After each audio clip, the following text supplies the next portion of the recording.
دوسرا سوال یہ کر رہے ہیں کہ قرآن بخش سکتے ہیں یا نہیں سکتے؟ بس لوگ قرآن پڑھ کے بخش دیں گے. اگر کسی آدمی کا بیٹا یا پھر بیٹی، کسی میت کا بیٹا یا پھر بیٹی، پوتا یا پھر پوتی، نواسا یا پھر نواسی، جن کا تعلق ایک خون کے رشتے سے ہے، ایسا رشتہ ہے جو قریبی رشتہ ہے، تو ایسے لوگ بخش سکتے ہیں.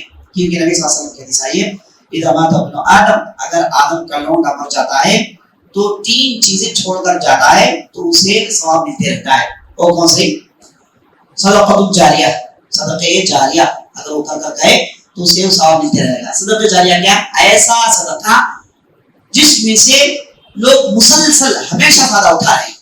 جیسے کسی نے مسجد بن دی، یا پھر کسی نے اسلامک سینٹر بن دیا، یا پھر کسی نے قرآن تقسیم کر دی، یا پھر کسی بستی میں کنواں کھود دیے، ہے نا، اسے کہتے ہیں صدقہ جاریہ.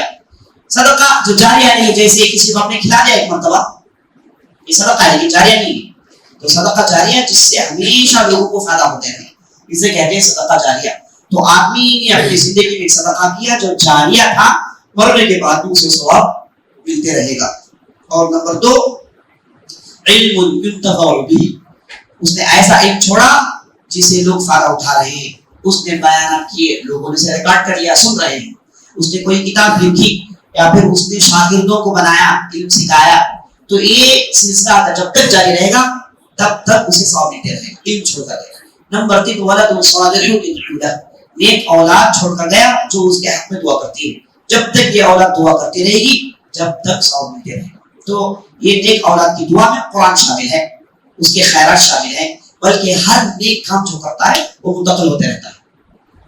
تو یہ بچہ اگر باپ کے لیے پڑھ کر بخشتا ہے تو انشاءاللہ جا کر پہنچے گا. اسی طریقے سے صدقہ کر کے یہ نیت کیا کہ یہ اجر میرے والد کو پہنچے یا پھر میرے دادا کو پہنچے تو انشاءاللہ پہنچے گا.